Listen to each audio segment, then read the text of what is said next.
Hi, I'm Mary Glassman, Simsbury's first selectman, and welcome to Simsbury Happenings, a regular show where we take a moment to bring you, our taxpayers and residents, up to speed on what's happening in town. Joining me on the program today is Selectman Lisa Heavner. Lisa is entering her third term as a member of the Board of Selectmen, and she's also the liaison to the Economic Development Commission and to the Board of Education. Two key commissions right now where we're focusing on promoting the town and reducing the tax base. Welcome, Lisa. Thanks, Good to Mary. see you.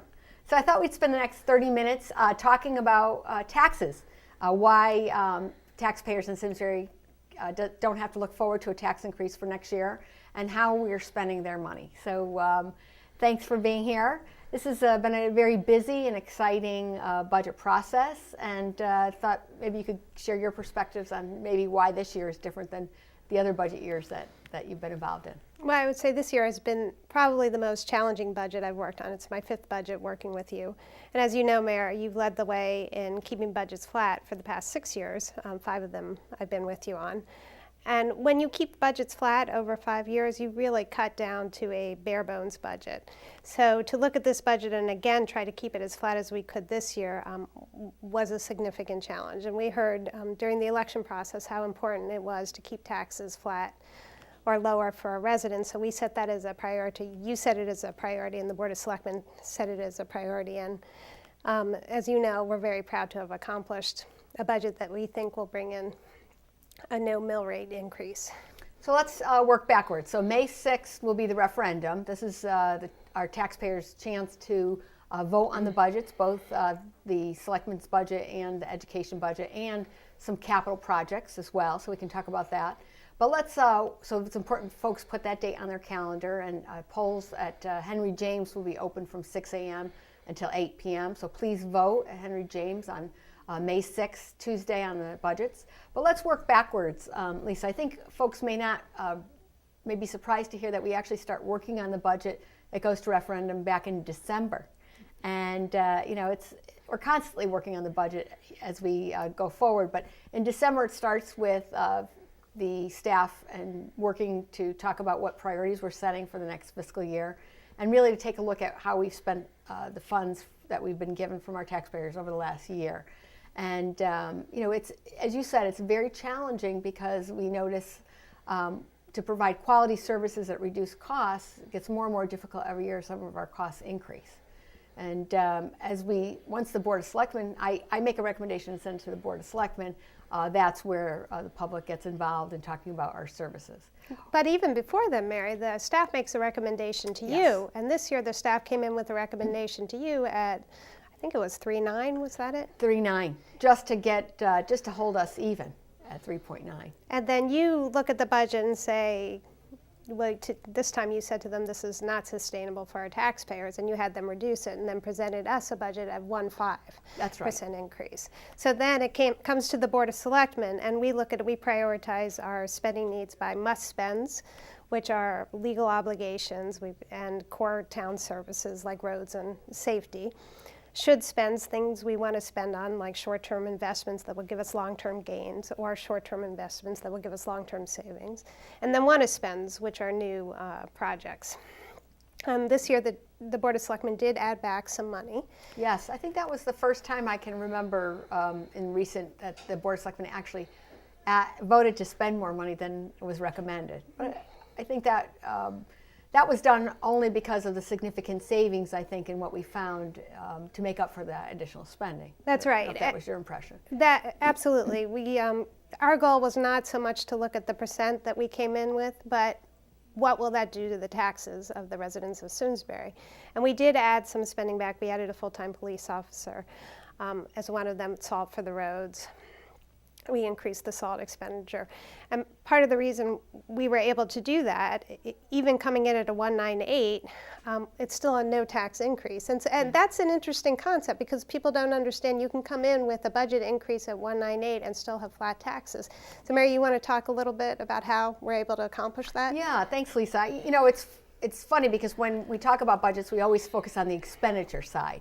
How much more are we spending this year than we did last year? And as you said, we really reduced the request of 3.9 down to less than 2% which was important, or around 2%, which was important. But also, I think the big difference this year was on the revenue side. That's right. Of the equation. So I thought we'd spend the next bulk of our program just really talking about what are we doing differently in Simsbury that has enabled us to have increases in spending, but yet now no tax increase, because I think that's really important. As you know, Lisa, with your work with the Economic Development Commission, we've really focused on a long-range plan to bring new dollars in to the town. And this year, for the first time in 4 years, or more than 4 years, the grand list has grown. And I think that is a real win for our taxpayers. We have seen the fruits of our labor, of all the planning that's gone into the town, all the land use codes that have been updated. We're starting to see businesses moving into our town and paying more taxes. We saw that the emergency care center was finally built in the north end. That will be followed by the MS, multiple sclerosis housing in the north end, and followed by the Big Y, projects that have already been approved. I don't know what your impression is on some of the new mixed-use apartments with the renovation of Millwright and the apartments, whether you think that was a direct result of some of the town center charrette work that we had done previously. Oh, absolutely. In 2008, when the country saw probably the worst recession in my lifetime for certain, and probably the second worst economic downturn in the country's history, we didn't just sit idly. We knew that we weren't going to have growth during that time, so we used that as a time to reevaluate our regulations and make them, we improved them so that you can get expedited approvals. We had the first form-based code we developed, and credit to Hiram Peck and our land use boards for doing that, and Mary for your support of that. And what that enables developers to do is come into town and say, we want to do this and it's compatible with what you want. And if somebody says it's compatible with what you want, we say to the developer, well, we're going to expedite our approvals for you because we planned out what we want. If you come in with something that we like, we're going to make it easier for you. And that's a direct result. And the other thing we passed was a planned area development regulation that allows mixed use. What we've seen a lot of the development is a direct result of those initiatives and planning. Mm-hmm. The other thing we did is we took time to really plan out what our community wants, ask our community, and that we did through a charrette, which Mary, you initiated. And we had over 500 residents participate. We did a Route 10 study. We know from our town survey that our residents don't want a 4-lane road in town. Mm-hmm. So we worked with the state and said, look, we don't want a 4-lane road for the town, but we do want development. How can we accomplish this? Exactly. I think it's great, Lisa, that we're talking here today, because I think people may get the impression that the town of Simsbury sits back and waits for developers to come to us, and then we either decide, yes, we want the project, or no, we don't want the project. And you're exactly right. There's a lot of behind-the-scenes work that have gone into attracting businesses and making things happen. And sometimes folks don't see all that hard work that goes into planning and long-range planning that leads to the development. One of the things you talked about was the Route 10 corridor study. And that was a study that the town initiated. I think when I came into office 6 years ago, that Route 10 corridor study wasn't in the planning stages for a few more out years. But because, as you said, the downturn in the economy, we knew we had a lot of development along Route 10 that was going to happen. We were able to actually ask the Capital Region Council of Governments to move that project up. And that was really important because, as you said, Route 10 is not owned by the town of Simsbury. It's owned by the state of Connecticut. And while we may have opinions about it, unless we can convince the state to think the way we're thinking, the development may occur very differently. And I think that the Route 10 corridor study actually helped promote the development that we did see along Route 10 because the developers knew what was expected of them before they came in. That's exactly right.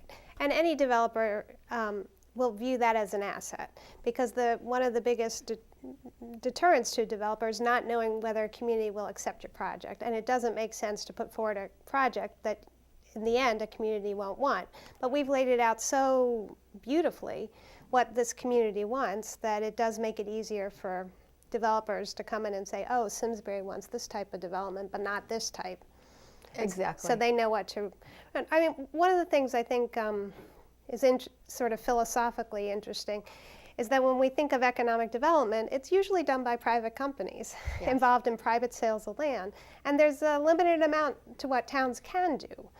But the things we can do, we have done, and we've done exceptionally well. We've looked at our zoning regulations and zoning planning. We've looked at capital improvements to make it attractive for businesses to come in. So while we can't make the bank loans or put the shovel in the ground, to the extent towns can act to promote economic development, we've been doing that. And I just want to take a minute to say we've won a number of awards, and they're not just lovely awards. Yeah. What we found is that realtors, brokers use them to promote our town to bring in businesses. Do you want to talk a little bit about, since you're the one who's brought in so many of those awards?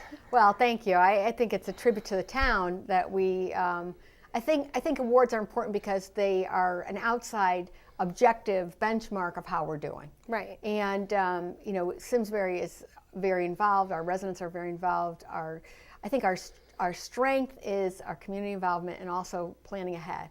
And I think really the two most important awards I think that we received was the top 10 best places to live and a destination, being recognized for our destinations, and also our bike-friendly community award. And I think those are important for two reasons. One, it's because it shows that we have a cohesive, active community that's involved in long-range planning, but also it's a town that promotes being healthy.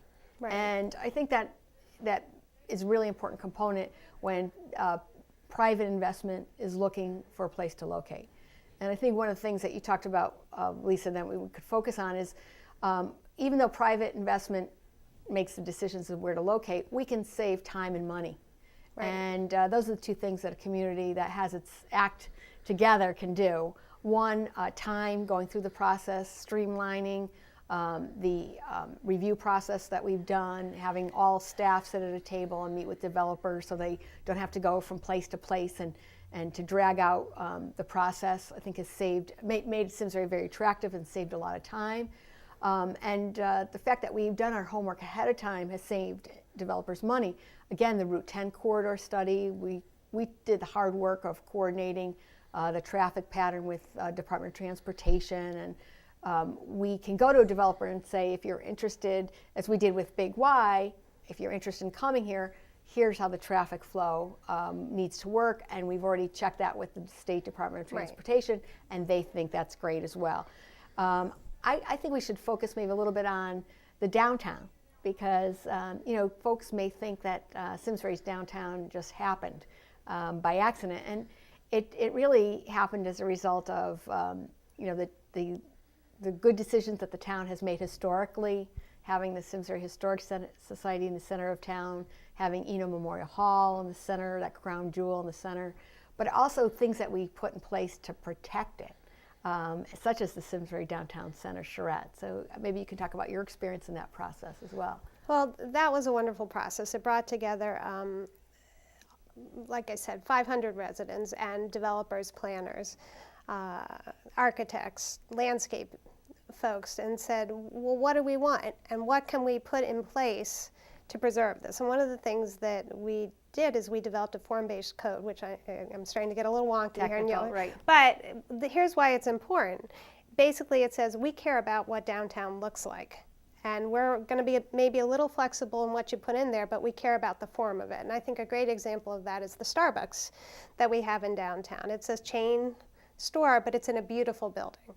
And so the idea was to put in place codes that are very specific about the height of buildings, the form, what it should look like, so that we keep Simsbury as a charming downtown. And we say to developers, if you follow these recommendations that we require, your life will be easier. We will welcome you and make it easier for you to get those approvals. So that's been hugely important. And that's why Simsbury looks as beautiful as it does. And we are, as you know, very committed to keeping it that way, because one of the things that brings people to town, the first is probably our quality education, but the second is its charming and natural beauty. Mm-hmm. And it is crucial to us to maintain those as we grow.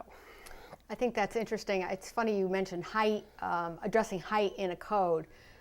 For me, one of the simplest changes, but the most important one was the recommendation that came out of the downtown code changes, which was to not allow any buildings in the center that are taller than Eno Memorial Hall. That's right. Just a simple concept, but if you didn't put it into your regulations, someone could have come in and built a building that was taller than Eno Memorial Hall, and that would have completely changed the landscape of our center. So, I think that speaks to the importance of the infrastructure and the regulations and really the hard work that goes into creating a sense of place and making Simsbury look the way it does.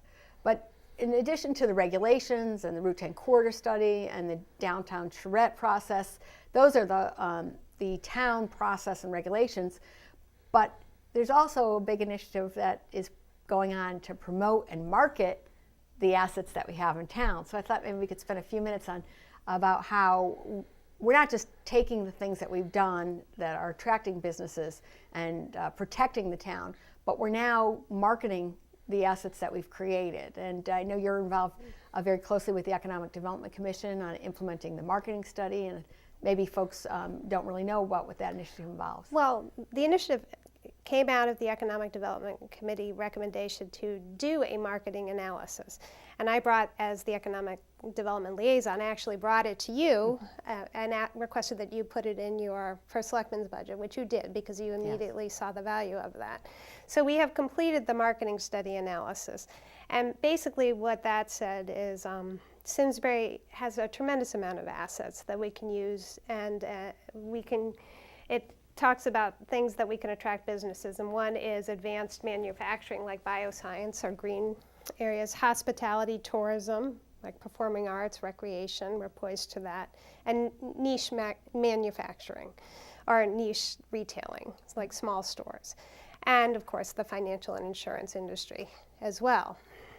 So we looked at that and we did an analysis of what our assets are. And our assets are, we actually do have a strong economic base. We have medium household income of between $90,000 and $200,000. 66% of our residents hold a Bachelor of Arts degree, so we're a highly educated community. We have innovative companies in town already that we can use to attract other companies. People always give us a hard time about being away from a highway, but actually we are 14 miles from Bradley, and as the world becomes more flat, that airport location is in some ways more important if you're going towards high-end and highly skilled manufacturing products, because a lot of those will be flown and not transported. We are in the process of benefiting from the branding of New England as the Knowledge Corridor. We're right in the middle of that. We have, as we talked about the different codes, we have expedited approval processes, which is unique to Connecticut. Very unique. Yes. And we have a wide variety of cultural and recreational activities, and of course our very, very strong schools. So we did the analysis and we said, okay, these are our strengths. What are we going to get from it? And what we're going to get is really, we have an opportunity to reach out to the digital world that's out there, because we have created a community that has high value and high amenities, and that's what attracts skilled workers and the industries that so we are poised to attract the kind of industries that will thrive here. So we're actually on the right phase of what we're doing, and implementing the marketing analysis, the Economic Development Committee recommended the foundation of the Economic Development Task Force, and through, I think Nancy Hasse brought that to the Board of Selectmen, and that brings together a bunch of, which I'm a member of, brings a bunch of highly skilled individuals who can look at implementing the recommendations of the marketing analysis. How do we reach out to the companies that we know will thrive here and that we want here? Well, that's interesting because the marketing study is online. So it is. You can give the website for that. It's simsburystrategy.com. And it really was an affirmation of what we're doing. Correct. Which was really exciting. And now to take it and to let the world know what a jewel Simsbury is, I think will serve us well as we go into the next phase. And we already are implementing a lot of those recommendations. The Simsbury Performing Arts Center, right, which started 20 years ago with the Hartford sponsoring concerts in the fields. Right. It's growing into really a destination for music and culture. Recreation, I think maybe we could talk a little bit about the trysimsbury.com. How does that fit in our Sure. economic development marketing strategy? Well, one of the recommendations in the marketing strategy is that we should be a destination for people who want to do recreational activities and make use of our assets that we have valued and that you have really helped develop, our bike paths, our trails, our open spaces, and of course our great Farmington River. So the Try Simsbury was an event, the brainchild of Linda Schofield, member of the Board of Finance. And what it is it's intended to bring people to Simsbury to take advantage of the assets that we have and that we all love, and let people know who aren't in Simsbury what we have, or even for people who are in Simsbury what we have. So it's a 3.5 mile run up a hill, a little mountain, because we love mountains, and then about 11.5 mile bike ride around town through our bike trails and down 315 and Terry's Plain, and then a short, and it will depend on the height of the river, how long, kayak ride, and then it ends with a short 1/2 mile run back to the Performing Arts Center, where there will of course be food, because we don't do anything in Simsbury without food, Right. to take advantage. But the idea, and we already have over 90 people who've registered to sign That's up. great. And the date again is That's May 18th. Saturday, May 18th at 11. at 11 p.m. And 11 you- a.m. starts at 11 And you and I are volunteering We at that, so are. we'll be waving flags and We are. directing folks through it. It's going to be a great event. It is. It's it's a credit to Linda for initiating this wonderful idea. I think it's really just the beginning of more activities like this that highlight the assets that we have. I mean, the Terrafil whitewater kayaking races that happen in April brings the best kayakers to the Terrafil Gorge to compete, and we just holding more and more of these events that highlight our assets. Where else can you hold a whitewater kayak competition? And if you're in Terrafil, you should definitely read the marketing study, because one of the recommendations they make there is that it should be a destination for recreational and cultural activities. It's a great place for artists, and because of its location near the river, it could be a great recreational area, and that's one of the things we're doing in our capital budget this year. Mary, you want to talk about some of the trail work we're doing that is consistent with the recommendations? Yeah, I think it's great.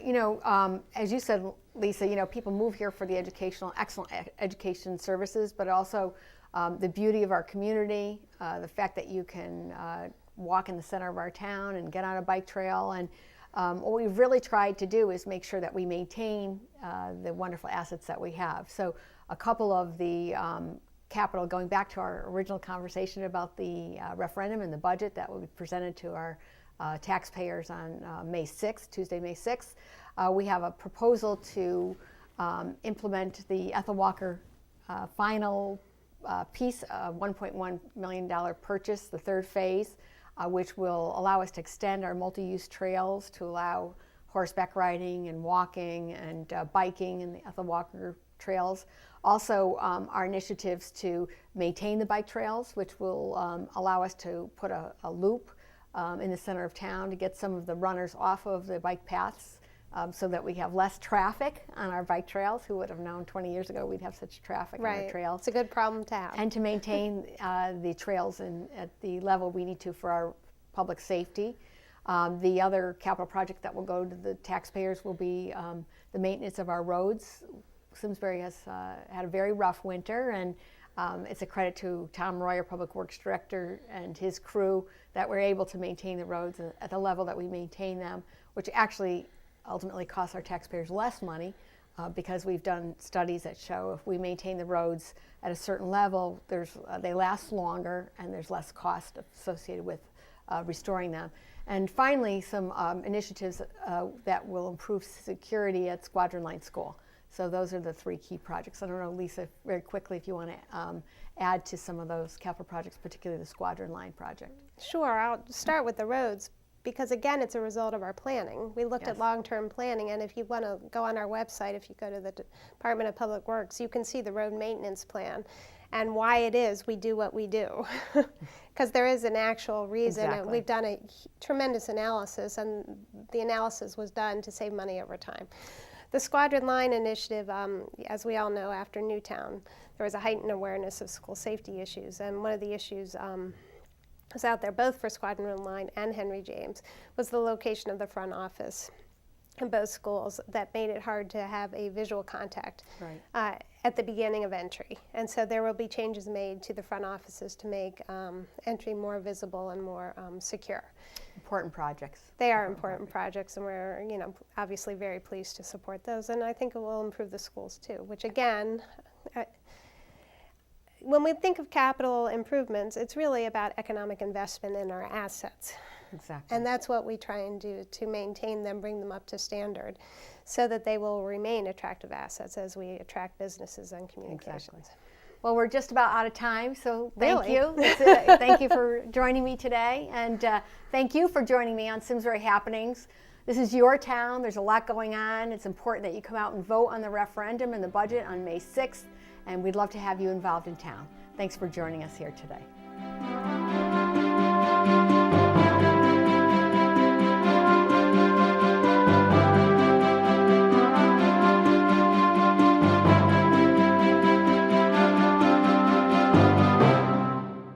Funding for Simsbury Community Television is provided in part by contributions from viewers like you.